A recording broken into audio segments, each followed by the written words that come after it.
Hello बच्चों, कैसे हो सब लोग? Safe and sound? आ रही है मेरी साउंड?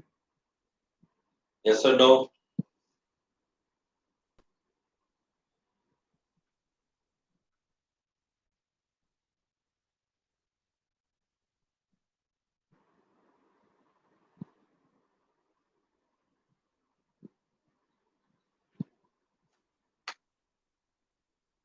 है ना? यस। चलो, वेरी गुड।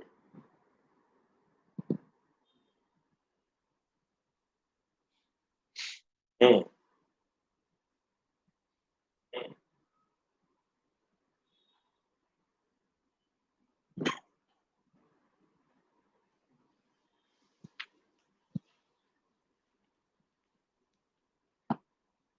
तो चलिए, कल हमने लास्ट में डिस्कस किया था सॉल्वेशन।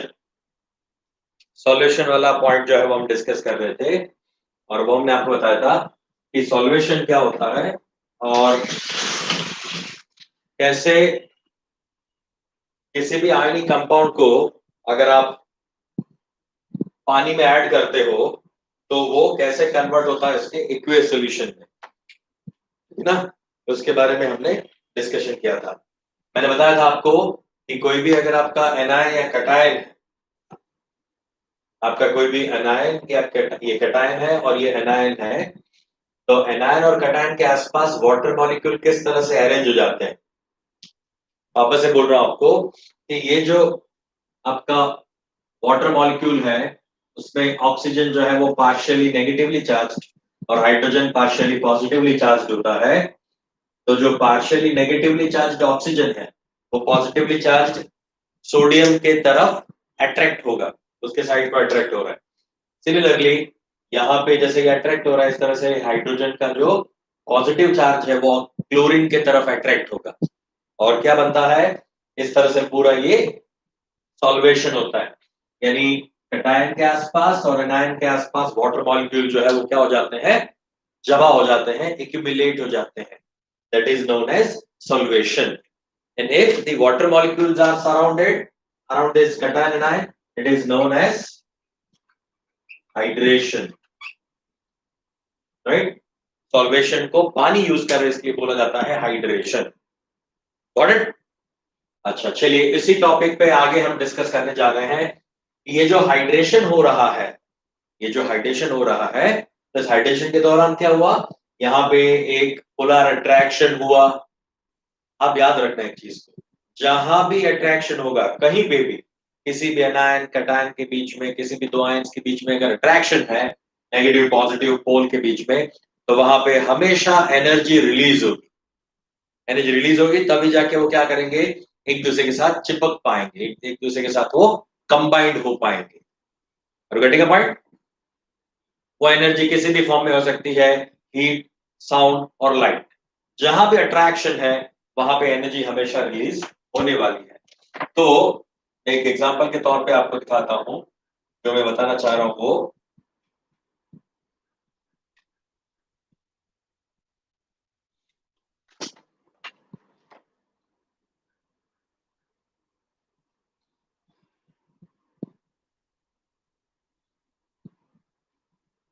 ओके, लुक, ये मेरे पास पेन ड्राइव है, पेन ड्राइव है मेरे पास, और ये है मेरे पास एक मैग्नेट। ये छोटा सा एक मैग्नेट है, दिख रहा है आपको? ये छोटा सा मैग्नेट है, ठीक है? अब ये मेटल है और ये मैग्नेट है, तो ये मैग्नेट जो है वो क्या होगा, इस मेटल के साथ चिपक जाएगा। जब ये चिपका तब क्या हुआ, एकदम फोर्स से इसके साथ चिपका ना, तो इसकी वजह से एक साउंड डेवलप हुआ। सुनाई दिया?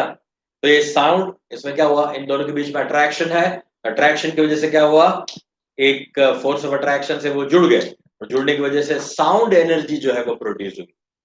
साउंड एनर्जी प्रोड्यूस होती है, ठीक है ना? सिमिलरली जहां भी अट्रैक्शन होगा वहां पे हमेशा एनर्जी रिलीज होगी, नेगेटिव पॉजिटिव आयन जो भी एक दूसरे के साथ जुड़ेगा।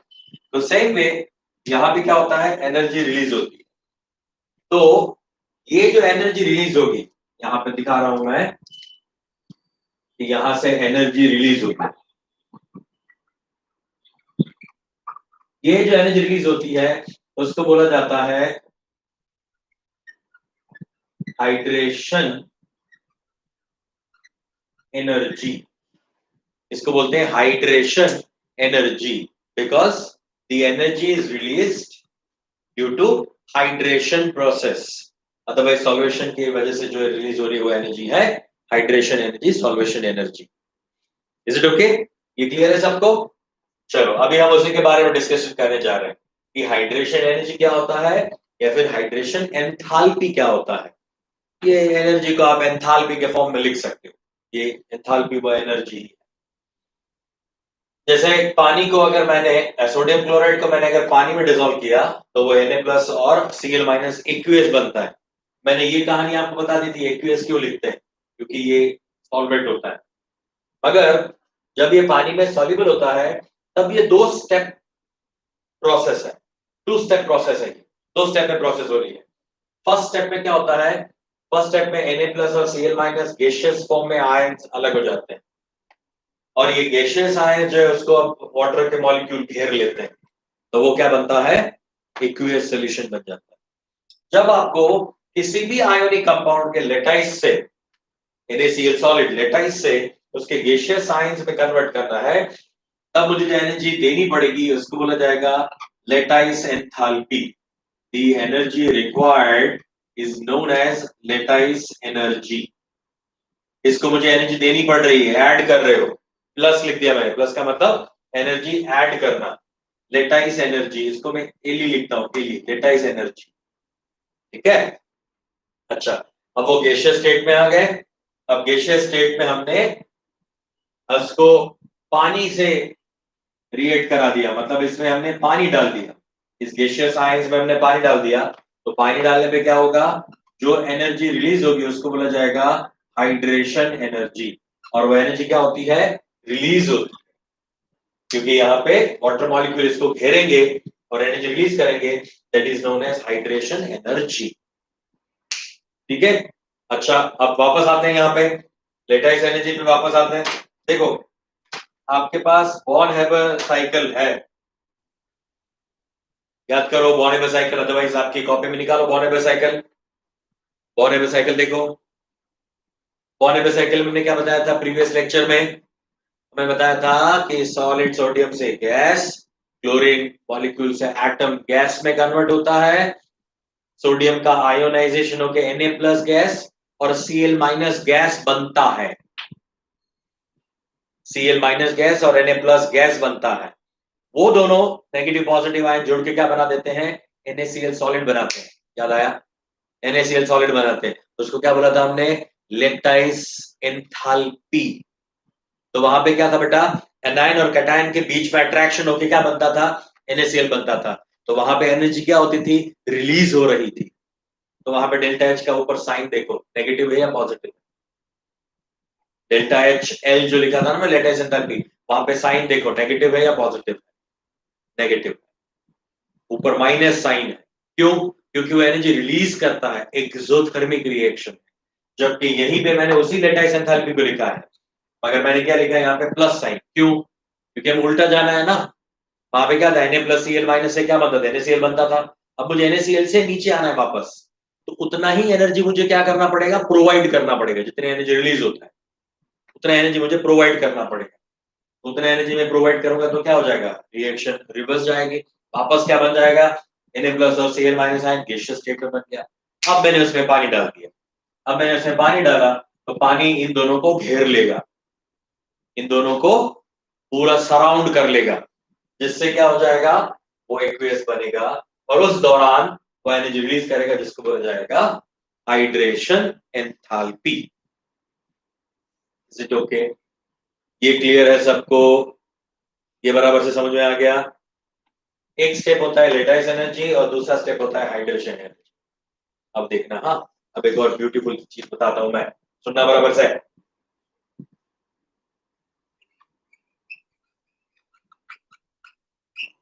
solubility of ionic compound solubility of ionic compound depends upon these two parameters. ये दोनों पैरामीटर्स पे solubility जो है वो डिपेंड करता है ना। ये है लेटाइस एनर्जी और ये है हाइड्रेशन एनर्जी। उन दोनों का जो मैग्नीट्यूड होगा उस पर डिपेंड करेगा आपका सॉल्युबिलिटी। अगर अगर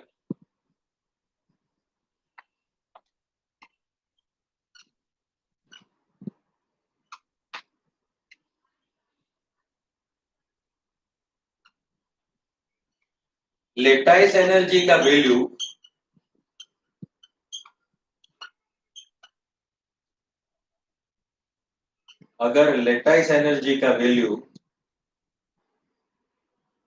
हाइड्रेशन एनर्जी से ज्यादा होगा, अगर लेटाइस एनर्जी का वैल्यू इस हाइड्रेशन एनर्जी से ज्यादा होगा तो सॉल्ट जो है वो इनसॉल्युबल होगा।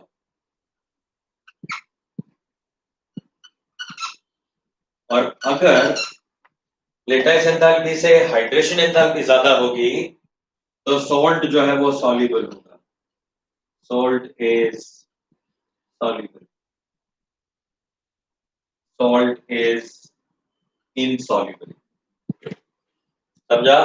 कोई भी आयनिक कंपाउंड आप ले लो, यानी सॉल्ट ले लो या फिर कोई आयनिक कंपाउंड आपके पास है, ज्यादा आयनिक कंपाउंड सॉल्ट के फॉर्म में होते हैं, तो बोल सकते हैं कि अगर लेटाइस एनर्जी की वैल्यू ज्यादा होगी हाइड्रेशन एनर्जी से तो क्या हो जाएगा, सॉल्ट आपका इनसॉल्युबल रहेगा।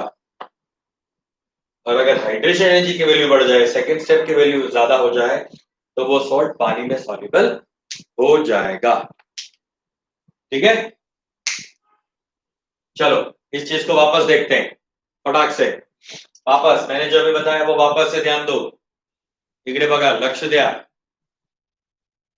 NaCl हमने जब बनाया था वो आपका जो हेबर प्रोसेस, बॉन हेबर साइकिल था, बॉन हेबर साइकिल में क्या होता था, Na plus gas plus Cl minus gas, उन दोनों को मैंने रिएक्ट करके बनाया था NaCl सॉलिड। याद आया? इससे पहले आगे वाला भी वो एक प्रोसेस हुआ करता था, एक प्रोसेस था वहां पे। शायद मैंने जो बॉन हेबर साइकिल लिखा था उसमें ऐसे लिखे थे हमने इन दोनों को, यहाँ पे Cl minus gas plus Na plus gas, और ये आयोनाइजेशन से आया था, ये इलेक्ट्रॉन गेन एंथैल्पी से बना था Cl माइनस और Na प्लस। अब क्या हुआ था, जब ये दोनों एक दूसरे के साथ कंबाइंड होकर NaCl बनाया था तब मैंने यहाँ पे लिखा था डेल्टा HL यानी लेटाइस एंथैल्पी, इसकी वैल्यू मैंने लिखी थी नेगेटिव। ये जो है ये प्रोसेस क्या होती है, एक्सोथर्मिक, ये प्रोसेस होती है एक्सोथर्मिक। याद आया? समझा ना?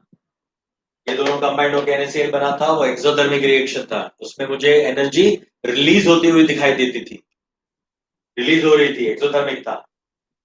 मगर अब मैं उल्टा कर रहा हूं, यहाँ पे मैं उल्टा कर रहा हूं, यहाँ पे मैं क्या कर रहा हूं, इस NaCl को एनर्जी प्रोवाइड कर रहा हूं, है ना। इस NaCl सॉलिड को मैंने एनर्जी प्रोवाइड की, यानी ये रिएक्शन है आपका एंडोथर्मिक। अगर रिएक्शन एंडोथर्मिक है तो डेल्टा H का वैल्यू कैसा होगा, पॉजिटिव। डेल्टा एल की वैल्यू, डेल्टा एच एल की वैल्यू क्या होगी, पॉजिटिव, ये पॉजिटिव हो जाएगी वैल्यू। इसको डेल्टा एच एल लिखो, एल ई लिखो, दोनों एक ही है, हाँ कोई फर्क नहीं पड़ता। कई बुक्स में एल ही लिखा होता है, कई जगह पे एल लिखते हैं, कोई फर्क नहीं है, वो लेटाइस एंथैल्पी ही है। The energy required to separate any solid compound into their gaseous ion, it is also known as lattice enthalpy। NaCl को तोड़ने के लिए जो एनर्जी चाहिए वो ही लेटाइस एंथैल्पी है, या फिर NaCl जब बनता है तब रिलीज होती है वो भी लेटाइस एंथैल्पी है। सीधी सी बात है ना। बॉन्ड को तोड़ने के लिए जो एनर्जी चाहिए उसको बोलते हैं बॉन्ड ब्रेकिंग एनर्जी, वो बॉन्ड एनर्जी ही है। और जब वो बॉन्ड फॉर्म होता है तब जो एनर्जी रिलीज होती है वो भी बोला जाता है उसकी बॉन्ड एनर्जी। वो तोड़ने के लिए देनी पड़ती है और जब जुड़ता है तब रिलीज होती है, वही है ये। जब ये बॉन्ड बना तब कितनी एनर्जी रिलीज हुई, वो नेगेटिव साइन था। जब इसको मुझे तोड़ के वापस ये चीज बना देनी है Na प्लस और Cl माइनस गैस, तो जो एनर्जी की रिक्वायरमेंट है वो भी आपकी लेटेस्ट एनर्जी ही है। मगर साइन डिफरेंस है, मैग्नीट्यूड सेम होगा। इसके लिए 177 किलो कैलोरी की रिक्वायरमेंट थी, तो ये भी 177 किलो कैलोरी की रिक्वायरमेंट होगी, मगर ये -177 होगा, ये +177 होगा। मैग्नीट्यूड सेम रहता है, साइन चेंज होता है। साइन क्या शो करता है, एक्सोथर्मिक और एंडोथर्मिक। ये एक्सोथर्मिक नेगेटिव है तो, और एंडोथर्मिक अगर पॉजिटिव। Is it okay? ये क्लियर हुआ? Exothermic reaction, heat and energy is released. नहीं, एनर्जी में ही हीट इन्वॉल्व है, तो आप ऐसा बोल सकते हो, या तो हीट बोलो या एनर्जी बोलो, दोनों साथ में मत बोलो, है ना? तो इसके लिए वर्ड ये है, एक्सोथर्मिक रिएक्शन में हीट एनर्जी नहीं, हीट एनर्जी रिलीज होती है, हीट एंड एनर्जी नहीं, हीट के फॉर्म में एनर्जी रिलीज हो रही है। Got it? ये समझा गौरव? एंड निकाल दो बीच में से, वो गलत है, एंड गलत है। Energy can be anything, can be in the form of any way. Energy can be of light, it can be a sound, और it can be a heat. किसी भी टाइप की एनर्जी हो सकती है बेटा, है ना? तो ऐसा कभी भी एनर्जी को डिस्टिंग्विश मत करो, यानी एनर्जी जो है वो एक मेन टाइटल है, उसके अंदर में सब कुछ है, राइट? जैसे कि भगवान, भगवान तो सारे हो सकते हैं, शंकर भगवान भी हो सकते हैं, कृष्ण भी हो सकते हैं, राम भी हो सकते हैं, वो टोटल मेन टाइटल भगवान है। कौन से भगवान है वो अलग चीज है, वो आप पे डिपेंड करता है, जिसको आप मानते हो, है ना? अल्लाह, खुदा, जीसस, वो भी भगवान ही है, मगर वो कैटेगरी है बात। यानी एनर्जी एनर्जी है, उसमें से अलग अलग एनर्जी का पार्ट हम कर सकते हैं। मेन एनर्जी के दो पार्ट है, एनर्जी मेनली दो पार्ट में डिवाइडेड होती है, one is potential energy and second is kinetic energy. बस दुनिया में दो ही एनर्जीज है। अब वो पोटेंशियल एनर्जी और काइनेटिक एनर्जी कौन से फॉर्म में है, उसके और ज्यादा डिवीजन। जैसे मान लो काइनेटिक एनर्जी है, तो रोटेशनल काइनेटिक एनर्जी होती है, लीनियर मोशन काइनेटिक एनर्जी होती है, इलेक्ट्रिकल काइनेटिक एनर्जी होती है, इलेक्ट्रिक का स्पिन काइनेटिक एनर्जी होती है, उसकी ऑर्बिटल में रोटेशनल काइनेटिक एनर्जी होती है। अरे भयंकर वाली काइनेटिक एनर्जी हो सकती है यार, न्यूक्लियर एनर्जी हो सकती है, ट्रांसलेशनल एनर्जी हो सकती है, ट्रांसफॉर्मेशनल एनर्जी हो सकती है, ट्रांसलेशनल एनर्जी हो सकती है। बहुत मजा आएगा, बहुत मजा आएगा, मजा आता रहेगा। कई सारी हमारे पास काइनेटिक एनर्जीज होती है, वाइब्रेशनल एनर्जी होती है ना? तो आप ऐसे किसी चीज को ऐसे एनर्जी को हीट के साथ मत जोड़ दो, है ना? एनर्जी तो खूब सारी हो सकती है, गॉट इट? और उसका एक टाइप है हीट। बस, तो हम यहाँ पे हीट की बात कर रहे हैं, क्योंकि हम जो कैलकुलेट कर सकते हैं इजीली, वो हीट को कैलकुलेट कर सकते हैं, यानी हीट को ही हम बोल देते हैं एंथैल्पी। Got it? ये क्लियर है? अच्छा, जिसने क्वेश्चन पूछा तो उसके बाद उसके एंड पे कोई मुझे आंसर नहीं मिला है, यस और नो? गौरव?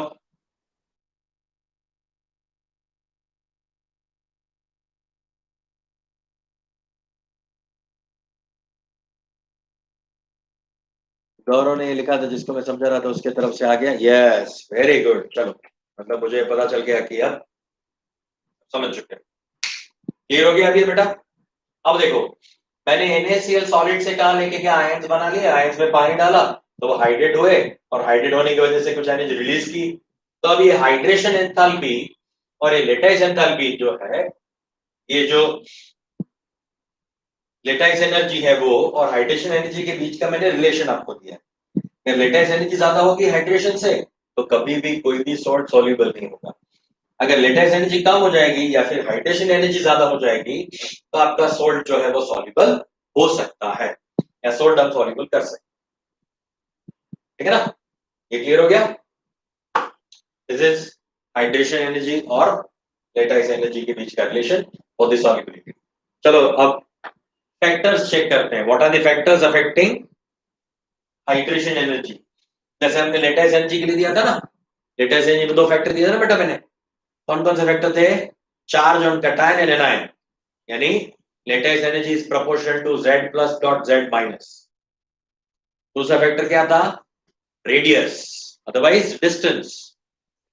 जो दो जो मेटल और नॉन मेटल यानी दोनों जो कैटायन एनायन थे, उनके न्यूक्लियस के बीच का डिस्टेंस, वो डिस्टेंस जो होता है उसको क्या बोला जाता है? आर नॉट बोला था हमने, r naught is equal r plus plus are minus लिखा था, याद है? तो लेटाइस एंथैल्पी जो है वो इसके साथ इनवर्सली प्रोपोर्शनल होती है ना? चलिए अब यहां पे हम फैक्टर्स लिखते हैं। कौन कौन से फैक्टर्स हैं जिन पे ये हाइड्रेशन एनर्जी जो है वो डिपेंड करती है? तो यहाँ पे तीन फैक्टर्स आएंगे। तीन फैक्टर के ऊपर डिपेंड करती है ये हाइड्रेशन एनर्जी। दो फैक्टर तो जो ऑलरेडी हमने बताए हैं वही फैक्टर यहाँ पे रिपीट होंगे, और एक फैक्टर जो है वो नया है। एक फैक्टर जो है वो नया फैक्टर आएगा। ठीक है, अब इसको समझना है हमें कैसे होता है, किस तरह से होता है। अब देखो,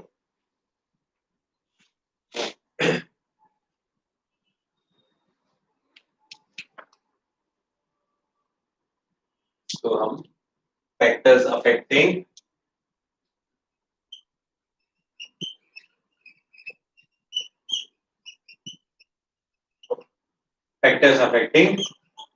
हाइड्रेशन एनर्जी, एच का मतलब है हाइड्रेशन एनर्जी पे कौन कौन से फैक्टर का अफेक्ट होता है।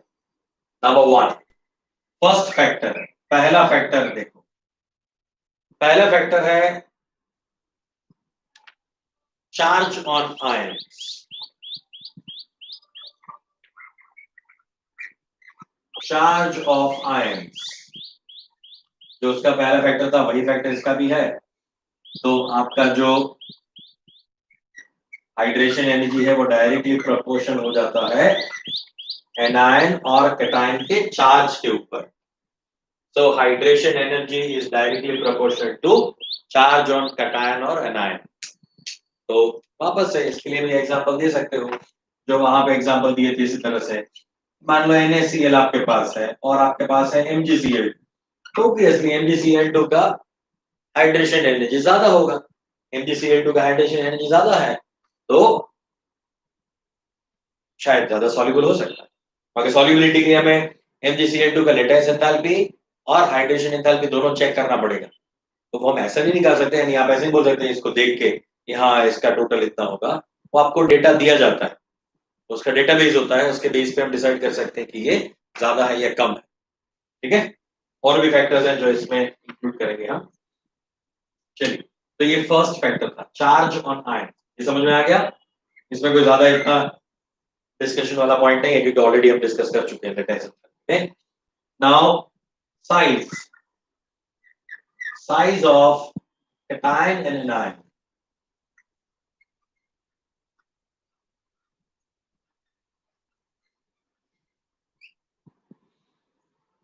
ठीक है, यहां पे आप जानते हो कि hydration energy is inversely proportional to R not.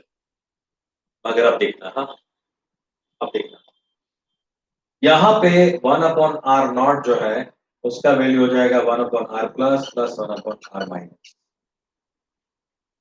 देखो ये मैंने थोड़ा अलग लिखा है यहाँ पे, मैंने 1/r0 की वैल्यू लिखी है 1/r plus plus 1/r minus. अब आपको शायद क्वेश्चन ये होगा, सर आपने इससे पहले तो ऐसा बताया था कि ये R0 की वैल्यू जो है वो लेटेस्ट एंथैल्पी जो बताया था, R0 इज इक्वल टू क्या होता है, R plus plus R minus, R plus plus R minus. ठीक है, बस इसी चीज को समझना है, ये बहुत ही ब्यूटीफुल सी चीज है और उसके बेस में हम आगे कई सारे डिस्कशन कर सकते हैं। मगर पहले यहाँ तक लिख लो, बाद में मैं अभी वो डिस्कशन कर रहा हूँ। ये वाला चीज जो है वो पूरा कॉपी कर लो, चलो फटाफट। आपको 30 सेकंड का टाइम दे रहा हूँ, लिख लो आराम से।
Done done done done.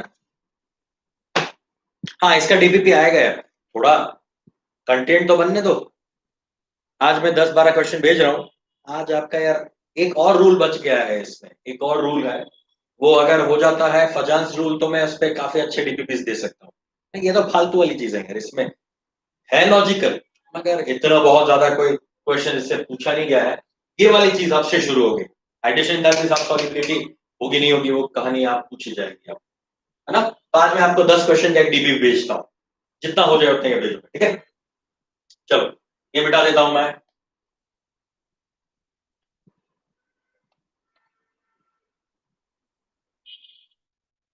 कि अभी आपको सारी चीजें जो है वो कुछ नई नई लग रही है, पहली बार देख रहे हो ना, इसलिए।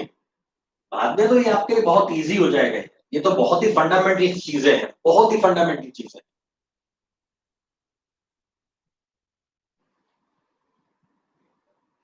कंसेप्ट है sir. Okay, now size of cation anion, ये भी उसके जैसे ही कहानी हो गई कि अगर मान लीजिए एग्जांपल के तौर पे ले रहा हूं मैं कि मेरे पास है NaCl, NaBr, NaI, ठीक है। NaCl, NaBr, NaI, ऐसा है। आप देख सकते हो कि यहाँ पे I जो है वो I का साइज सबसे बड़ा है। I का साइज अगर सबसे बड़ा होगा तो इनवर्सली प्रोपोर्शनल अगर हम चेक करें तो उसके लिए हाइड्रेशन एंथैल्पी जो उसकी वैल्यू क्या होनी चाहिए, कम हो जानी चाहिए। मगर अब यहाँ पे वैल्यू पुट करो, चलो I की वैल्यू क्या है, लार्जर साइज है ना, ये लार्जर साइज है, जबकि Na+ का तो तीनों के लिए क्या है, सेम। यानी तीनों के लिए रेडियस जो है वो किसका है, 1/r+ का वैल्यू क्या है, सेम। मतलब ये वाला वैल्यू तो सेम रहने वाला है, ये वाली वैल्यू तो सेम रहेगी जो भी आएगी। मान लो x वैल्यू आ गई, इसका रेशियो तो तीनों के लिए x ही रहेगा, प्लस 1/r0, 1/r-। अब r- इसके कंपैरिजन में सबसे ज्यादा किसका बड़ा है, r-, आयोडीन। तो आयोडीन का वैल्यू यहाँ पे पुट करो, तो ये वैल्यू क्या रहेगी, छोटी हो जाएगी, वैल्यू छोटी होगी ना। तो आपके पास क्या है यहाँ पे 1/r+ plus 1/r-, x plus सब छोटी वैल्यू, सब छोटी वैल्यू आ जाएगी ना। छोटी वैल्यू आएगी तो इसमें इतना कम ऐड होगा, जबकि यहाँ पे ये 1/br का वैल्यू क्या होता है, छोटा होता है। तो ये 1/br- की वैल्यू थोड़ी बड़ी हो जाएगी, अल्टीमेटली क्या हो जाएगा, एक्स में थोड़ी ज्यादा वैल्यू ऐड होगी, इसमें भी क्या होगा, इस Cl में भी थोड़ी वैल्यू और ज्यादा ऐड हो जाएगी। अल्टीमेटली NaCl का जो हाइड्रेशन एंथैल्पी वो ज्यादा होगा NaBr और NaI के कंपैरिजन में। क्लियर हो गया ये, है ना। तो Cl का ज्यादा होगा Br देन I का मिनिमम हो जाएगा, क्योंकि साइज के अकॉर्डिंगली अगर हम चेक करेंगे तो, ठीक है। ओके, नाउ अब हम बात करते हैं यहाँ पे कि यहाँ पे मैंने R0 यानी R0 की वैल्यू 1/r+ प्लस 1/r- क्यों करी, और वहां पे मैंने क्यों R0 जो है R+ प्लस R- करा था। तो उससे पहले मुझे एक ये चीज बतानी होगी आपको कि जब हम लेटाइस एनर्जी की बात करते हैं, ये चीज जो है वो ATYK है, एड टू योर नॉलेज है, मतलब ये एक्स्ट्रा चीज है, ये नोट के फॉर्म में लिखना है आपको। लेटेस्ट एनर्जी की बात की थी तब हमने ऐसा बोला था कि R0, यहाँ पे R0 की वैल्यू R+ प्लस R- है, ठीक है, ये R+ प्लस R- है, got it. Lattice energy is equal to R0 is equal R+ plus R-, ठीक है। अब ये एक्चुअल में दोनों आयन्स, यानी ये आपका कटायन है और आपका ये एनायन है। तो एनायन और कटायन के बीच का जो ये डिस्टेंस है, दोनों के न्यूक्लियस के बीच का डिस्टेंस, इसको हमने नाम दिया था R0। याद आया आपको, याद आया, मैंने यहाँ पे वो ड्रॉ करके दिया था। यानी ये डिस्टेंस होता है R0, ये है R+ और ये है R-, ठीक है, इतना क्लियर है। ओके, मगर जब हम हाइड्रेशन एनर्जी की बात करते हैं तब भी ये R/R- है, R hydration energy proportion to 1/R0 है, मगर 1/R0 को मैं ऐसे लिख रहा हूं R+ प्लस 1/R-। ऐसा क्यों, ऐसा इसलिए क्योंकि अब जब हाइड्रेशन होता है तब आपका जो भी कटायन था, ये कटायन, और जो भी आपका एनायन था, वो एनायन के आसपास आसपास यहाँ पे वाटर मॉलिक्यूल जो है वो क्या कर देंगे, एक घेरा डाल देंगे। वाटर मॉलिक्यूल इसके आसपास इसको घेर लेंगे, यहाँ पे इसके आसपास वाटर मॉलिक्यूल इसको घेर लेंगे, है ना। तो अब जो रेडियस माना जाएगा, अब जो आर प्लस का रेडियस माना जाएगा वो ये टोटल रेडियस माना जाएगा जहां तक ये पानी ने घेरा बनाया है, वो अब है इसका आर प्लस। ये इसके हाइड्रेटेड आयन का रेडियस है। सुनना बराबर से, समझना बराबर से, देखना बराबर से। अब इस न्यूक्लियस से लेके, इस न्यूक्लियस से लेके इसका जो आउटर मोस्ट जो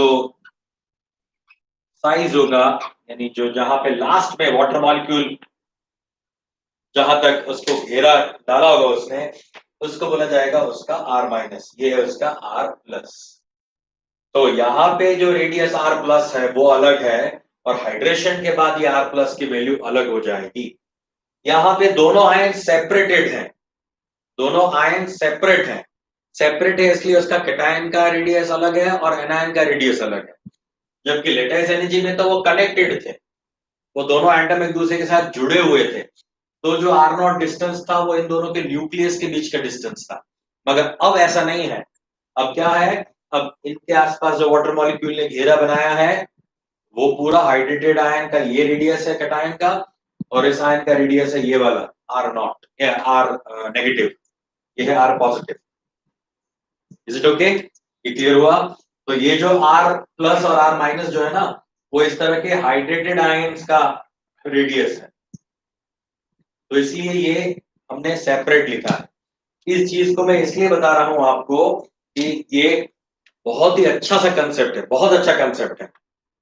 बहुत अच्छा कंसेप्ट इसलिए है क्योंकि साइज ऑफ कटायन और साइज ऑफ अनायन पे बहुत ज्यादा ये जो आपका हाइड्रेशन एनर्जी है वो डिपेंड नहीं करेगा। बहुत ज्यादा अगर इन दोनों के साइज में डिफरेंस है तो भी हाइड्रेशन एनर्जी में इतनी ज्यादा जल्दी कोई चेंज नहीं आने वाला। जबकि रेडियस ऑफ एनायन और कैटायन अगर थोड़ा सा भी कम या ज्यादा हो जाए, थोड़ा सा भी कम या ज्यादा हो जाए, तो यहाँ पे बहुत बड़ा फर्क पड़ने वाला है। ये एकदम से फर्क पड़ेगा, इसको जल्दी से फर्क पड़ने वाला है ना। तो ये चीज आप बराबर से याद रखो, है ना।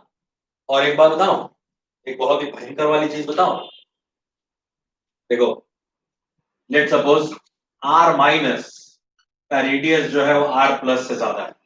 मान लो कोई भी एनायन है जैसे कि Cl Br I, ये एनायन है, ये बल्कि एनायन है, बड़े बड़े नेगेटिवली चार्ज्ड आयंस है ना।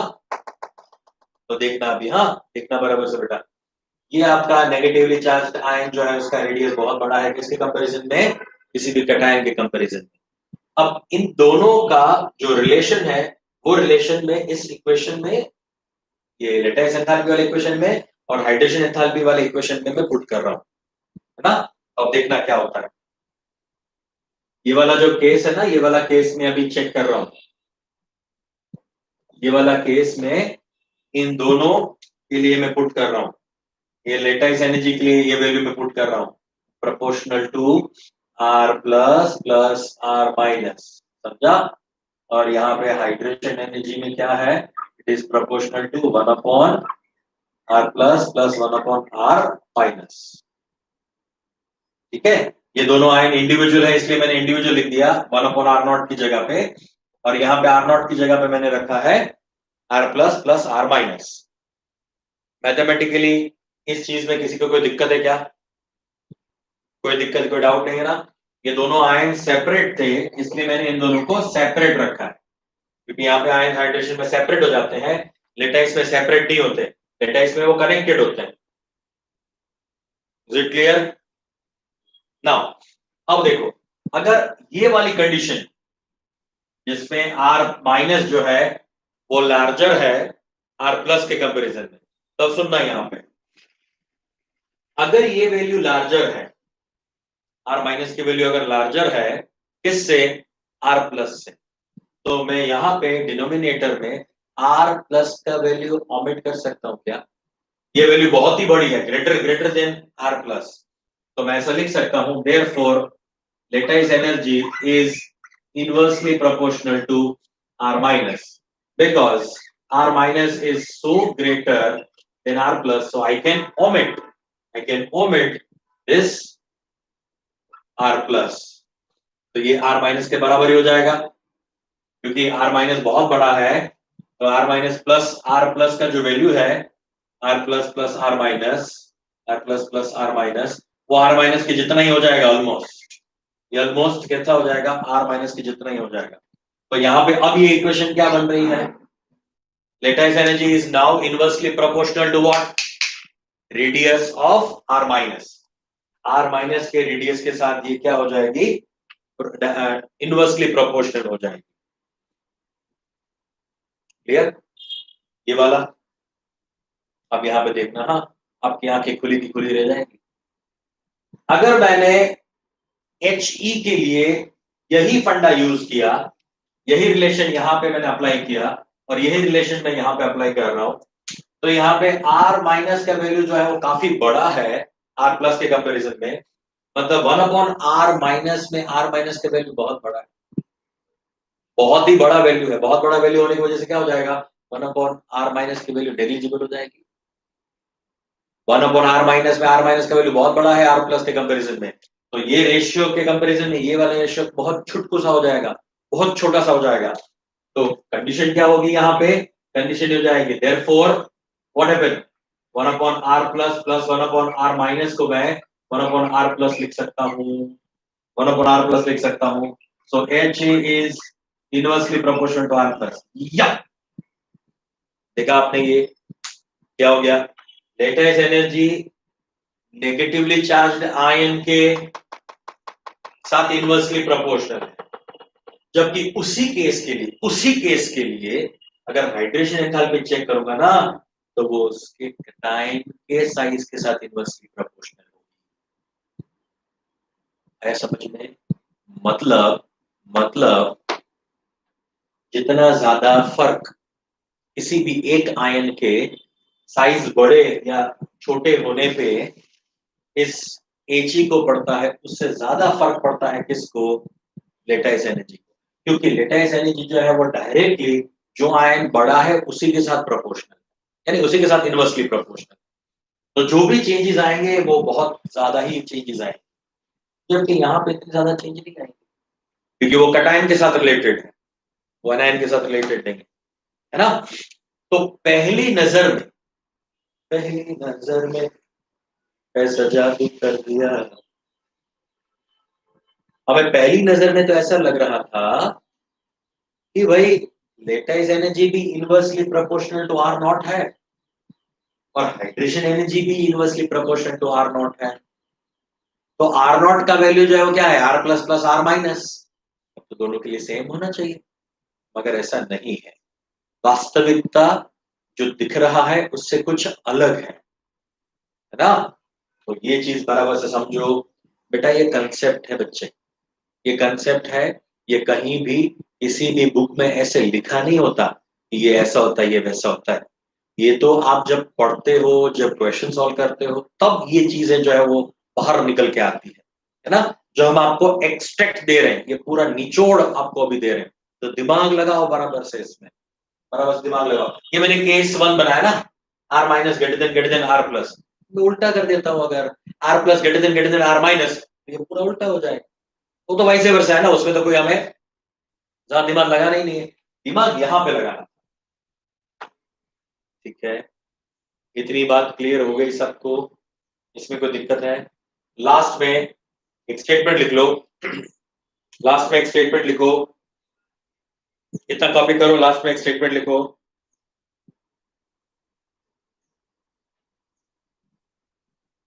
when the ions when the ions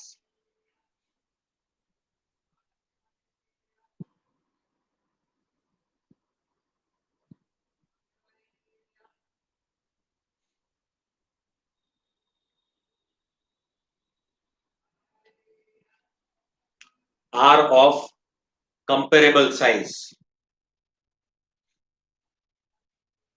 when the ions are of comparable size. Comparable मतलब similar. Comparable size.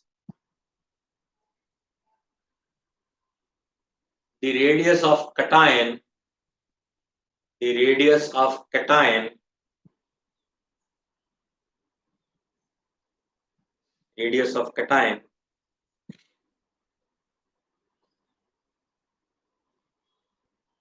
influence INFLU ENCE influence lattice energy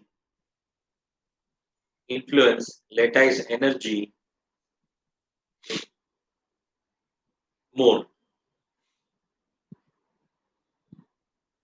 Radius of cation will influence the lattice energy more.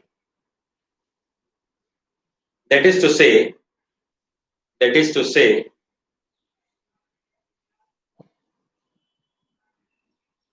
the lattice energy decreases much more. The lattice energy decreases much more. That is to say, the lattice energy decreases much more than hydration energy.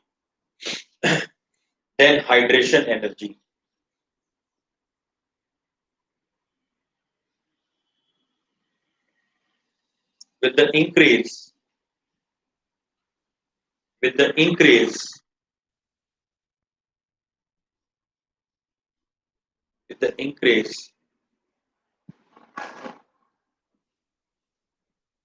in ionic size. With the increase in ionic size.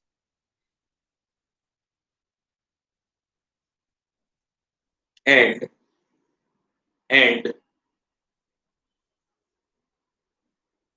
solubility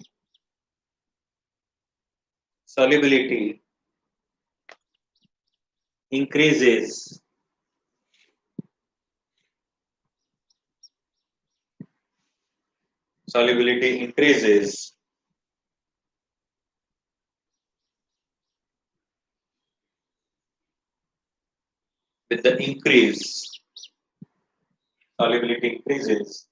with the increase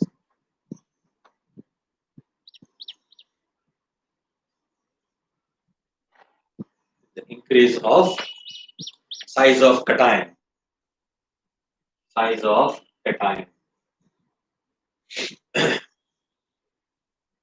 ठीक है?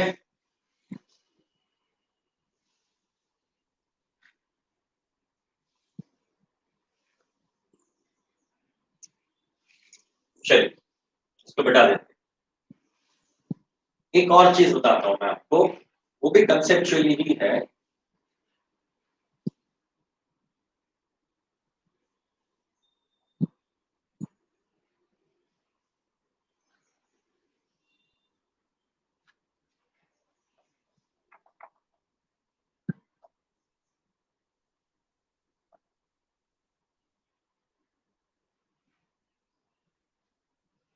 आप मुझे ये बताओ,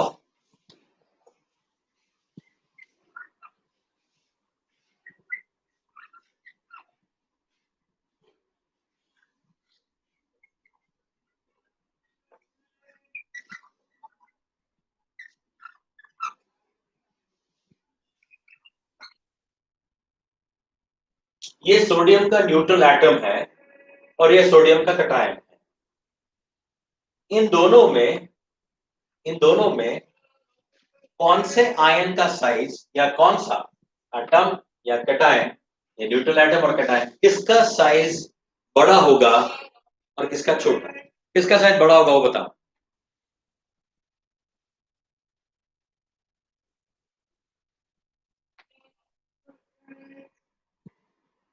गौरव पूछ रहा है कि सर यही स्टेटमेंट उल्टा हुआ तो क्या lattice energy is inversely proportional to 1/r?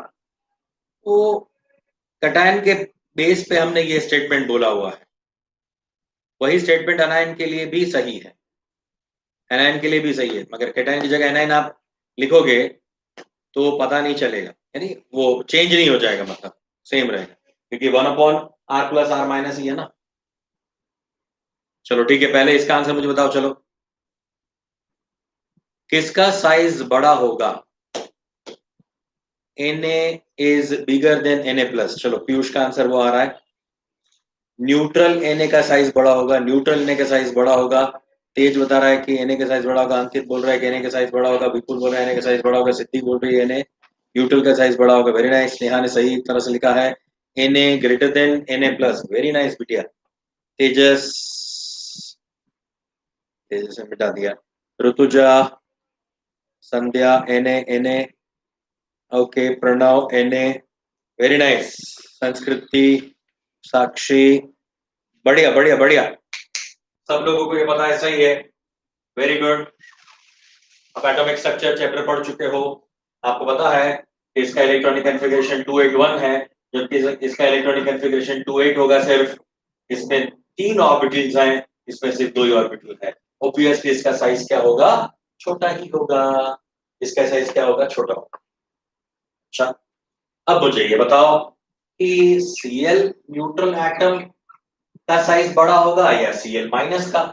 इन दोनों में कौन सा बड़ा होगा? Which one is greater? Cl और Cl-, which one is greater? चलो पीयूष का आंसर आ गया है, पीयूष होता है कि Cl- का साइज बड़ा होगा। वेरी नाइस, चलो एक बार में आंसर मिल गया। साहिल का आंसर करेक्ट है, विपुल का आंसर करेक्ट है। वाह, चैंपियन हो गया आप लोग, चैंपियन चैंपियन। Cl- जो है वो लार्जर साइज वाला होगा, क्योंकि इसमें इलेक्ट्रॉन इंक्लूड हो रहा है, इसमें इलेक्ट्रॉन इन्वॉल्व हो रहा है, इसमें इलेक्ट्रॉन ऐड हो रहा है, तो साइज क्या हो जाएगा? बढ़ जाएगा।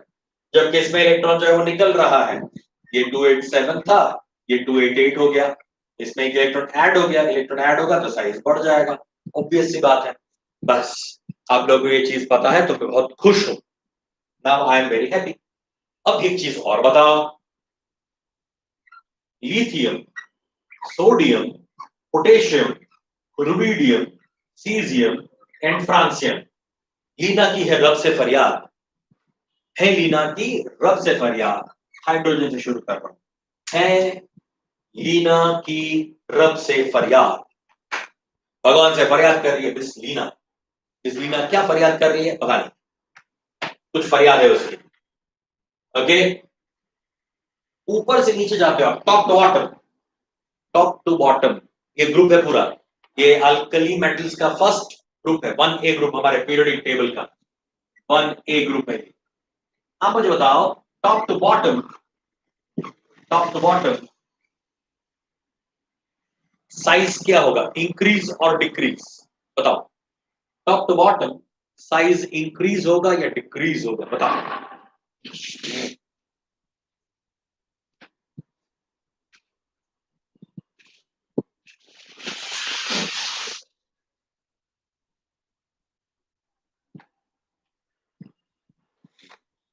ओके, पीयूष ने आंसर फटाक से दिया है, अनुजा ने आंसर दिया है, ऋतुराज का आंसर आ गया है, तेजस का आंसर आ गया है, निकम्पात का आंसर आ गया है, यशराज, स्नेहा, सिद्धि, साहिल, हर्षल। हाँ, वाह मेरे शेर, शेर और शेरनिया दोनों ने बहुत सही आंसर दिया है। Very nice, increase because we got top to bottom and shell is added. Yes correct है। चलो बढ़िया, जैसे जैसे आप क्या कर रहे हो, जैसे जैसे आप टॉप टू बॉटम जाते जाओगे, ऑब्वियस सी बात है, एक एक शेल बढ़ता जाएगा।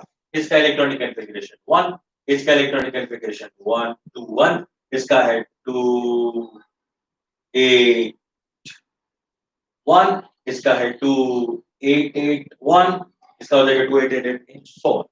एक एक एक शेल क्या होता गया इसमें? इंक्रीज होता गया। सो जैसे जैसे शेल इंक्रीज होता जाएगा वैसे वैसे top to bottom size increase होती जाएगी। बस, वेरी गुड, आप लोगों को ये चीज पता है तो ये बहुत ही अच्छा है। बहुत ही सिंपल सा ये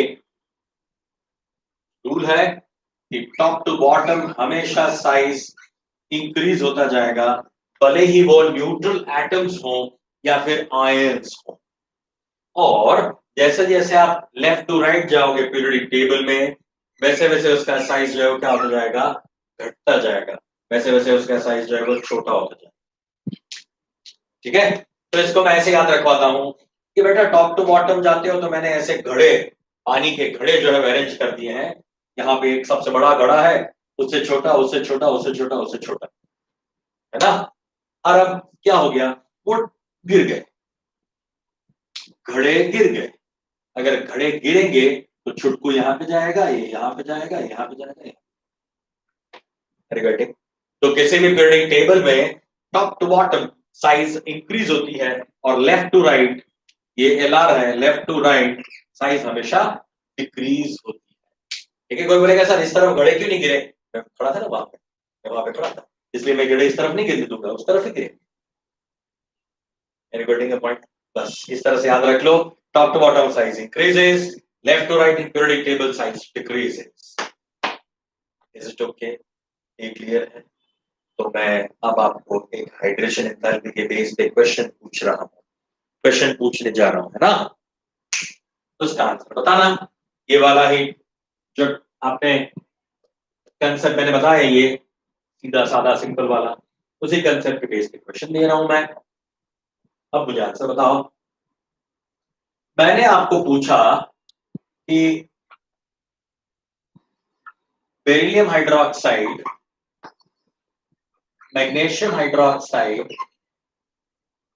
कैल्शियम हाइड्रोक्साइड, इन तीनों को, इन तीनों को सॉल्युबिलिटी, सॉल्युबिलिटी के रिस्पेक्ट में इंक्रीजिंग ऑर्डर में लगा। मैंने मैग्नीशियम कैल्शियम को इंक्रीजिंग ऑर्डर ऑफ सॉल्युबिलिटी में लगा, इसको सॉल्युबिलिटी के इंक्रीजिंग ऑर्डर में लगा।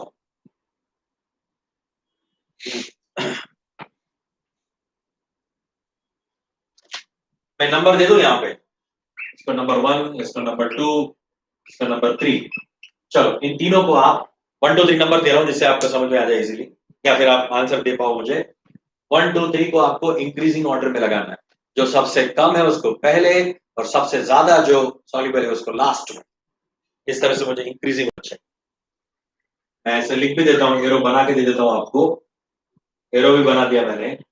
बस आपको यहाँ पे और यहाँ पे तीनों जगह पे एक आंसर पुट करना है कि जो हाइड्रोक्साइड की वैल्यू है वो पुट करनी है। यानी आपको 1 2 और 3 बताना है क्या है।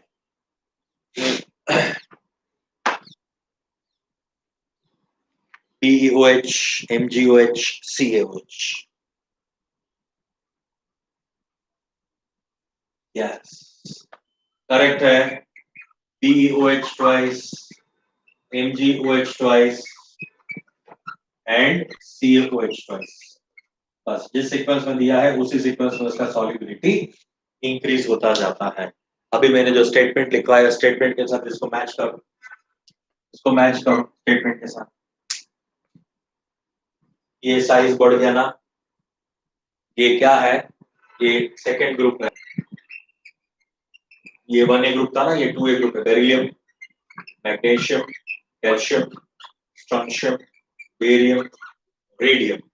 1A वाला ग्रुप था hydrogen, lithium, sodium, potassium, rubidium, caesium, francium. ये 1A वाला ग्रुप था। है लीना की रब से फरियाद, है लीना की रब से फरियाद। लीना क्या फरियाद कर रही है, बेटा मांगे कार सुंदर, बेटा मांगे कार स्कूटर या कार सुंदर, बेटा मांगे कार स्कूटर, बाप राजी। ये है आपका रेडियम, Ra। तो ये beryllium, magnesium, calcium, strontium, barium and radium. तो बेटा मांगे कार स्कूटर, बाप राजी। बाप राजी हो गया है, कहा ठीक है मैं तुझे कार स्कूटर सब कुछ लेके जाऊं दूंगा। तो ये है मिस लीना, या फिर इनकी मिस लीना की जो है ये फरियाद है रब से, अरे ये मेरा बेटा तो ये सब कुछ मांग रहा है और उसके डैडी तैयार भी हो गए, पैसा है ही नहीं, क्या करें, पैंडेमिक है। ओके, हे लीना की रब से फरियाद, बेटा मांगे कार स्कूटर, बाप राजी। आपको पता है कि पैसा तो है, तो दिखा नहीं रहा हूं, दे तो सकता हूं, बच्चे को खुश करने के लिए वो करेगा। गेटिंग? ये क्लियर हो गया सबको बेटा?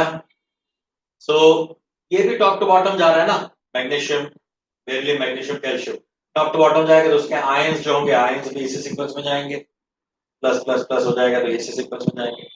तो जैसे साइज बढ़ता गया, कटायन का साइज बढ़ता गया, वैसे सॉल्युबिलिटी भी बढ़ती गई। अभी लिखवाया ना मैंने, कटायन का साइज बढ़ेगा तो सॉल्युबिलिटी भी बढ़ेगी।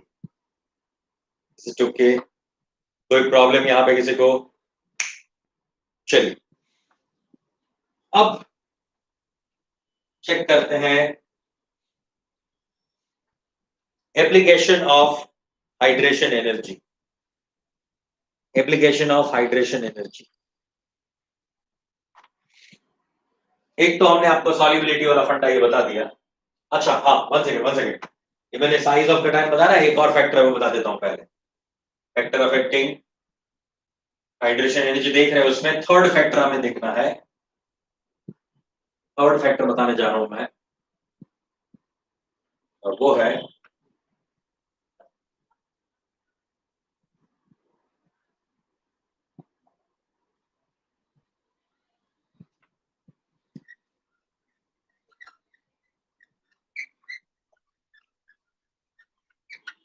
Dipole moment of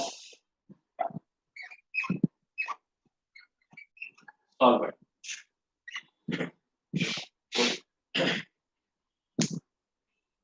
dipole moment of solvent. Dipole moment क्या होता है? डाइपोल मोमेंट किसी भी सॉल्वेंट का एक ऐसा वैल्यू है जो उसके अंदर डिसॉल्व करने वाले सॉल्यूट को कितना इजीली हाइड्रेशन कर सकता है या फिर सॉल्वोलिसिस कर सकता है, उसका एक वैल्यू। तो मैं यहाँ पे अलग अलग सॉल्वेंट का अलग अलग वैल्यू लिख के दे रहा हूं आपको।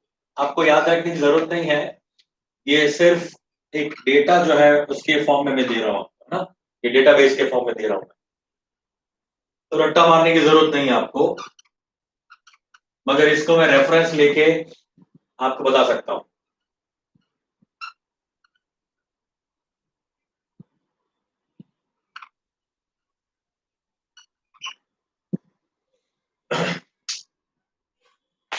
हाइड्रोफ्लोरिक एसिड का है 120 डाइपोल मोमेंट, सल्फ्यूरिक एसिड का 102 डाइपोल मोमेंट, हाइड्रोजन पेरोक्साइड का 98, वाटर का 80, एक जगह पे 80 81 होता है ये, और D2 ये हेवी वाटर है, हेवी वाटर, इसका जो डाइपोल मोमेंट होता है वो होता है 92, सॉरी 79, राइट। ये डाइपोल मोमेंट का वैल्यू सीधा डेटाबेस से हमने लिया हुआ है, ये कोई हम निकाल नहीं सकते, या फिर निकालने का कोई तरीका भी हमारे सिलेबस में खैर अभी नहीं है।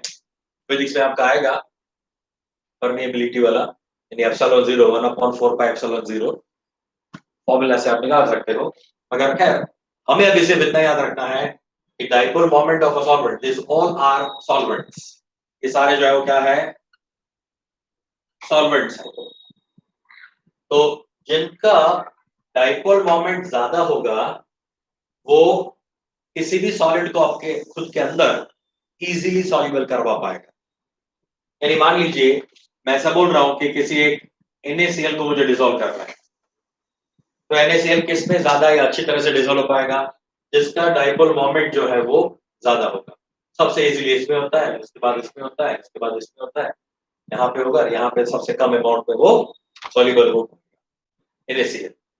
और घटेगा पॉइंट, ये सारे जो है वो पोलर कंपाउंड्स हैं और उसमें ये NaCl आप सॉल्युबल करना चाहते हो, तो जिसका डाइपोल मोमेंट ज्यादा है उसमें NaCl का सॉल्युबिलिटी ज्यादा होगा। So I can say that dipole moment of solvent solubility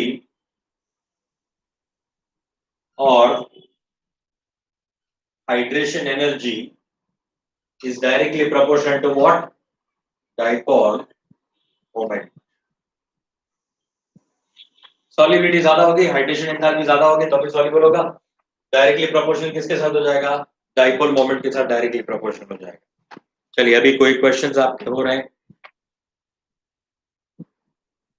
संस्कृति क्या पूछ रहे बेटा? सर क्या ट्रांजिशन मेटल्स इंपॉर्टेंट है लर्न करना? बाकी पूरा पीरियोडिक टेबल लर्न है, तो ट्रांजिशन मेटल्स आपको लर्न नहीं है, बाकी सारा पूरा टेबल लर्न है। ओ मैं बता दूंगा आपको, ट्रांजिट पूरा ट्रांजिशन एलिमेंट भी याद करने का तरीका बता दूंगा। Yes sir, please tell else whole periodic table how to learn. Okay ठीक है। Is use for the atomic energy plant. Okay sir, heavy water का मॉलिक्यूलर फॉर्मूला वाटर से डिफरेंट क्यों होता है? नहीं, डिफरेंट नहीं है, मॉलिक्यूलर फॉर्मूला सेम ही है। सेम है, सेम है। ये H2 ही है, ये H2 ही है, ये भी H2 ही है, कोई फर्क नहीं है, सेम है। देखो कभी टेंशन मत लेना, आइसोटॉप्स जो है ना, ये आइसोटॉप है इसका। आइसोटॉप और नॉर्मल इन दोनों को H ही लिखते हैं, मगर ये हेवी वाटर में हाइड्रोजन जो है वो ड्यूटेरियम के फॉर्म में होता है।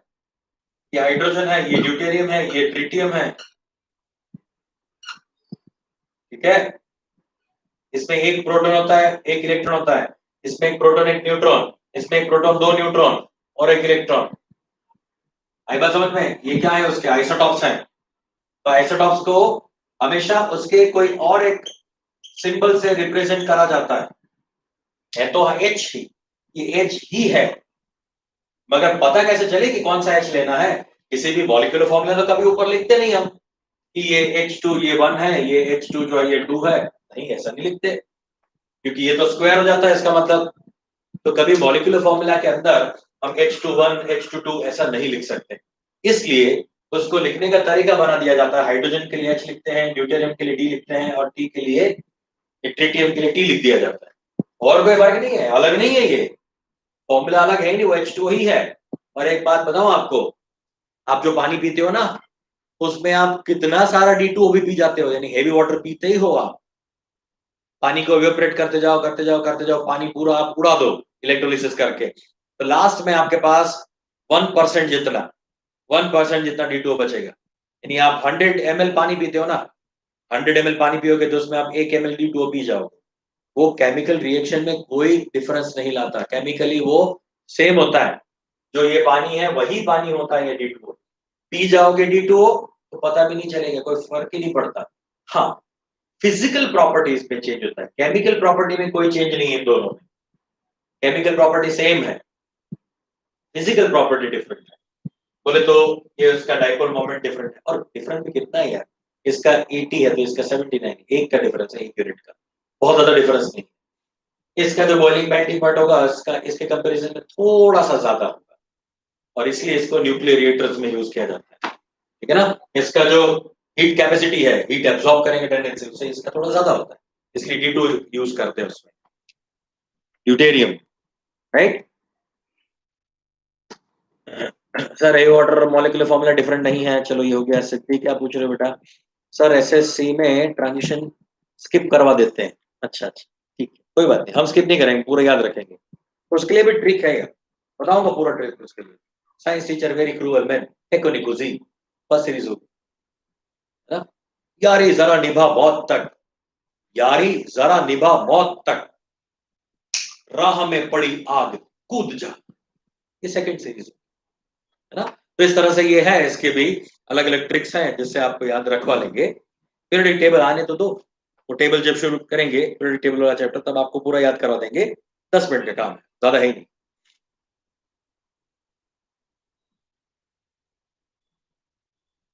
सर वीडियो क्लियरिटी की वजह से दिख नहीं रहा था। अच्छा अच्छा अच्छा अच्छा।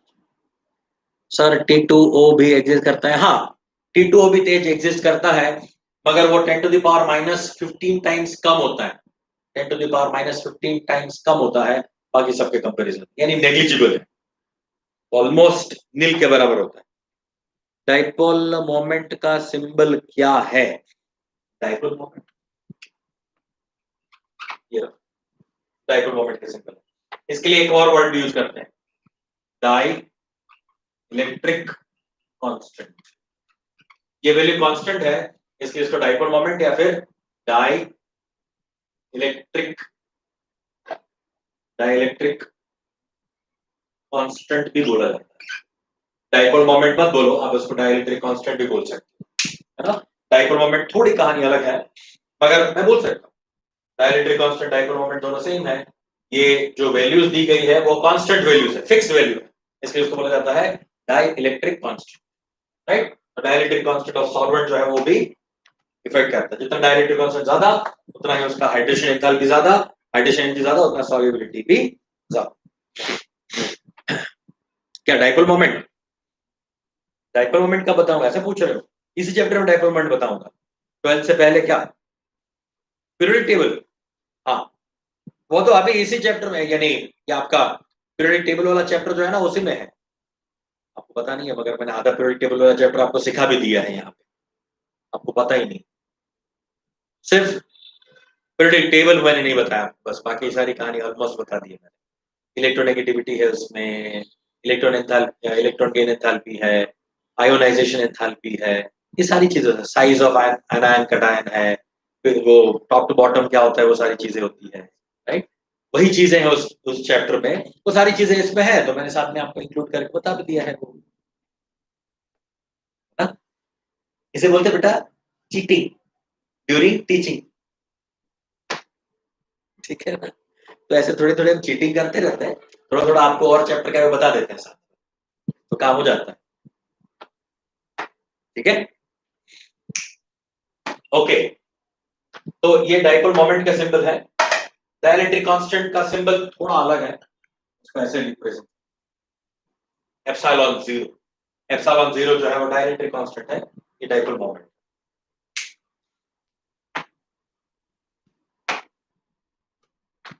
ठीक है।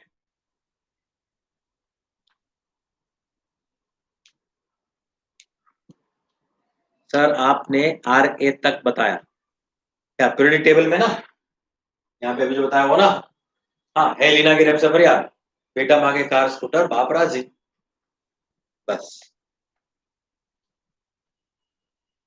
एप्लीकेशन बता दो सर, अभी एक दो, हाँ हाँ हाँ बता रहे हैं। फर्स्ट वाला हो गया ना, ये क्लियर हो गया तीनों चीजें, चलो हाँ। एप्लीकेशन, फर्स्ट एप्लीकेशन लिखो, एप्लीकेशन ऑफ हाइड्रेशन एनर्जी, तो पहला एप्लीकेशन लिखो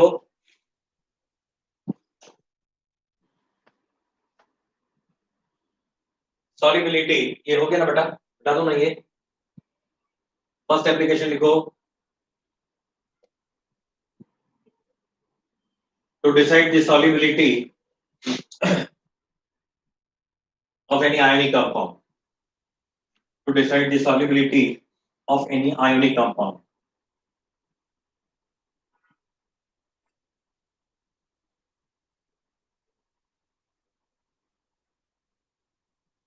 वो तो अभी पूरा हमने कहानी बता दिया आपको, solubility of ionic compound, उसमें लिखो to decide the solubility of ionic compound, उसमें लिखो if the hydration energy, if the hydration energy is larger, if the hydration energy is larger then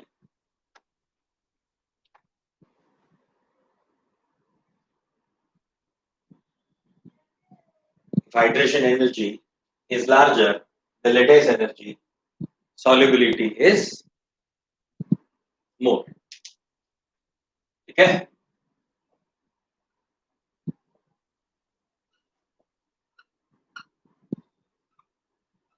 solubility of ionic compound, एक तो ये application, दूसरा application mobility of ions, ये interesting, mobility of ions. अच्छा ये क्या होता है, मैंने एक वेसल लिया, इस वेसल के अंदर हमने पानी, the vessel is filled with water. Now what I am doing is I am going to add sodium chloride into it in their solid form. If I added the sodium chloride, then eventually it get ionized or it get dissociated into Na plus and Cl minus, and this Na plus and Cl minus would be surrounded by water molecules. That is known as solvation. समझा ना? तो ये क्या हो गया, solvate. अब सुनना बराबर से बेटा। अब जो ये सॉल्वेशन होगा उस सॉल्वेशन की वजह से आयंस का जो है वो साइज डिफरेंट हो जाएगा। आप मुझे बताओ, लिथियम प्लस और सोडियम प्लस आयन अगर गैसियस स्टेट में है तो सोडियम प्लस आयन और लिथियम प्लस आयन का साइज क्या होगा? कौन सा बड़ा होगा? ऑब्वियसली लिथियम के नीचे आता है सोडियम, तो सोडियम का साइज बड़ा हो जाएगा, है ना? अगर इसी लिथियम और इसी सोडियम आयन को पानी में डाल दिया जाए या फिर इसका एक्वियस सॉल्यूशन बना दिया जाए, तब तब लिथियम प्लस का साइज जो है वो बढ़ जाता है सोडियम प्लस के कंपैरिजन। लिथियम प्लस का साइज बड़ा होता है सोडियम प्लस के कंपैरिजन। ऐसा क्यों? क्योंकि जितना ये आयन छोटा होगा, जितना आयन छोटा होगा उतना ही वो क्या करेगा, वाटर मॉलिक्यूल को अपनी ओर ज्यादा अट्रैक्ट करेगा और इसके आसपास जो लेयर बनेगा पानी का वो मल्टी लेयर बन जाएगा और ये लेयर बहुत बड़ा लेयर हो जाएगा। जबकि सोडियम का साइज बड़ा होने की वजह से उसके आसपास इतना बड़ा लेयर नहीं बन सकता। जितना छोटा कटायन होगा ना उतना वो ज्यादा वाटर मॉलिक्यूल को अपने अंदर खींच सकता है, उसका पोलैरिटी ज्यादा होता है। वर्ड सुनना बराबर से, पोलैरिटी। पोलैरिटी का मतलब क्या है? उसका वाटर मॉलिक्यूल को या फिर किसी भी अपोजिट चार्ज को अपनी ओर अट्रैक्ट करने का टेंडेंसी ज्यादा होता है। जितना छोटा कटायन, जितना छोटा ये कटायन होगा उतना ही उसका फोर्स ऑफ अट्रैक्शन क्या होगा? ज्यादा होगा। जिसका एटॉमिक रेडियस छोटा होगा उसका फोर्स ऑफ अट्रैक्शन ज्यादा होगा, बहुत ज्यादा। फोर्स इज इक्वल टू क्या होता है? K into Q1 Q2 by R square होता है ना। फोर्स इज इक्वल टू क्या होता है? Q1 Q2 by R square. R square क्या है?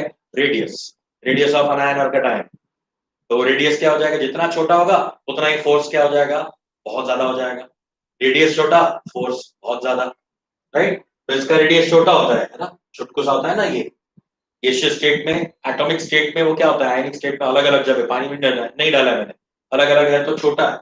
छोटा है तो जब पानी में डालोगे तो क्या करेगा? वो ज्यादा फोर्स ऑफ अट्रैक्शन शो करेगा और ज्यादा वाटर मॉलिक्यूल को घेर लेगा। तो एक्वियस स्टेट में smaller cation is larger in size in their hydrated form. ये उसका हाइड्रेटेड फॉर्म, तो उसमें इसका साइज बड़ा। तो अब यहां पे मैं एक्सपेरिमेंट ये कर रहा था कि ये Na प्लस ले लिया मैंने, NaCl डाल दिया इसके अंदर, और यहां पे मैं दूसरा एक वेसल ले रहा हूं और उस दूसरे वेसल में भी मैंने पानी भर दिया। मगर अब इसके अंदर मैं यहाँ पे ऐड कर रहा हूँ lithium chloride. Lithium chloride add किया तो यहाँ पे लिथियम प्लस और ये क्लोरीन माइनस बन जाएगा। और लिथियम प्लस के आसपास, क्लोरीन के आसपास तो सेम रहेगा, मगर लिथियम के आसपास जो है वो ज्यादा वाटर मॉलिक्यूल जो है वो घेर ले, इसका घेरा बड़ा हो जाएगा। ये छोटा घेरा होता है तो ये ज्यादा हाइलाइटेड हो जाएगा। तो इसका पानी के अंदर जो मूवमेंट है, इसका जो मोबिलिटी है, मोबिलिटी बोले तो वो आयन पानी के अंदर कितना मूव कर सकता है, तो ये लिथियम को मूव करना मुश्किल होगा क्योंकि वो एकदम जाड़ा होता गया, उसके अंदर पूरा वाटर मॉलिक्यूल उसने घेर लिया। तो इतना ये जाड़ा हो गया, इतना ये फैटिक हो गया कि अब इसका मोबिलिटी क्या हो जाएगा? कम हो जाएगा। इसका मोबिलिटी क्या होगा? कम होगा। जबकि ये छोटा सा होगा हाइड्रेटेड आयन, इसके कंपैरिजन में इसका मोबिलिटी ज्यादा होगा, राइट? सो सोडियम क्लोराइड में सोडियम का मोबिलिटी जो है वो क्या है? मोर है एज कंपेयर टू लिथियम। इसका मोबिलिटी लेस मोर है, इसका लिथियम का मोबिलिटी जो है वो क्या है? लेस है। क्लियर हुआ इतना? smaller cation is more polarizing, so their hydrated ion would be larger in size. तो अगर वो बहुत ही जाड़ा है तो वो इतना जल्दी से मूव नहीं कर सकता, जबकि छुटकू सा है तो जल्दी से मूव करता है। यहाँ से क्वेश्चंस पूछे गए हैं। ये फर्स्ट, कई बार ये क्वेश्चन आईआईटी में पूछा गया है, मेन से पूछा है, नीट में भी पूछा गया है। आपको बोला जाएगा तो आयन दिए जाएंगे lithium aqueous and sodium aqueous, किसका मोबिलिटी ज्यादा? तो ज्यादातर बच्चे गलती करते हैं, सबको ऐसा लगता है लिथियम तो छोटा होता है ना, छोटा है तो जल्दी भाग सकता है। नहीं, एक्वियस सॉल्यूशन में लिथियम प्लस का साइज ज्यादा होता है, बड़ा होता है, तो वो भाग नहीं सकता, तो इसका मोबिलिटी लेस होता right? Sodium is more mobile as compare to lithium. Chloride के लिए बात ही नहीं कर सकते क्योंकि दोनों में सेम है, तो सेम रहेगा उसका भी size. If you add more lithium then कोई फर्क नहीं पड़ता, कितना भी लिथियम डाल दो कोई फर्क नहीं पड़ता। एक सिंपल सी बात है, मोबिलिटी इंडिविजुअल प्रॉपर्टी है, वो मास के ऊपर डिपेंड नहीं करता। मान लो मेरा भागने का जो स्पीड है वो चलो 5 किलोमीटर पर सेकेंड पर आवर, सेकेंड नहीं, 5 किलोमीटर पर आवर की स्पीड से मैं भाग सकता हूं, ठीक है? अब मैं अकेला हूं या मेरे जैसे ही मैं ही क्लोन करके 50 सम्राट सर हो जाए, 50, तो 50 का स्पीड क्या है? ऑल दी 50 है same speed 5 kilometre per hour. ऐसा नहीं होता कि 10 सम्राट सर आगे तो उनका स्पीड बढ़ गया, ऐसा कभी नहीं होता। वो तो इंडिविजुअल आयन का खुद का प्रॉपर्टी है ना, तो कभी चेंज नहीं होता। तो ऐसा कभी दिमाग में मत रखना। यहाँ पे क्वेश्चन बहुत ही अच्छा है, अच्छा पूछा आपने कि अगर ज्यादा लिथियम डाल दिया जाए तो क्या होगा? कुछ नहीं फर्क पड़ता, ठीक है ना? तो अच्छा, क्वेश्चन क्या है? If we add more lithium in less H2, कोई फर्क नहीं पड़ता, लेस में या कम में कितने भी H2 में डालो मोबिलिटी सेम। आप मुझे एक बड़े से मैदान के अंदर, बड़े से फील्ड के अंदर मुझे भागने के लिए बोलो, अगर मेरा फिर 5 किलोमीटर पर आवर की स्पीड से भाग सकता हूँ, उतना ही मैं भाग सकता हूँ किसी छोटे से गार्डन में, है ना? तो वो तो खुद का, मेरा मेरा खुद का प्रॉपर्टी है, वो किसी आसपास की चीजों पे डिपेंड नहीं करता। और मेरे जैसे हजारों लोग अगर आ जाए, मैं ही हजार हूं, फिर भी एक का तो एक ही रहता है। सर फिर हाइड्रोजन बिगर पोलारिटी, नहीं, पानी के अंदर आप फील्ड के अंदर ही कर रहे हो, फील्ड भी भाग रहा है, आप भी भाग रहे हो, तो क्या हो गया? कुछ नहीं भागेगा ना, वो तो वही रहेगा। तो वो मोबिलिटी अलग है, पानी के रिस्पेक्ट में ये चीजें मोबिलिटी डिसाइड की जाती है ना, राइट? और चीज बहुत बड़ी है अगर, तो कोई फर्क भी नहीं पड़ता। हमारे सन के आसपास अर्थ कितनी फास्ट घूम रही है, फिर भी हम उस पर चल सकते हैं ना, क्योंकि उसका जो है हमारा चलना बहुत ही नेग्लिजिबल है उसके comparison. I think it will be less polar, understood? Got the idea?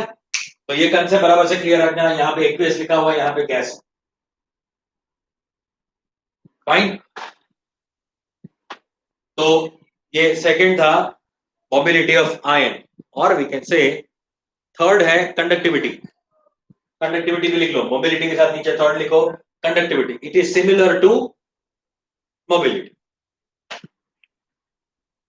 Mobility के साथ थर्ड लिखो कंडक्टिविटी। कंडक्टिविटी मतलब इसमें मैं अगर इलेक्ट्रोड रख के करंट पास करूंगा, तो करंट यहाँ पे ज्यादा पास होगा, यहाँ पे कम पास होगा। क्यों? क्योंकि ये ज्यादा इजीली मूव कर सकता है ना, प्लस आयन, ये धीरे धीरे मूव करता है, तो इसका कंडक्टिविटी भी ज्यादा होगा, मोबिलिटी भी ज्यादा होगा, इसका कंडक्टिविटी भी कम होगा, मोबिलिटी भी कम।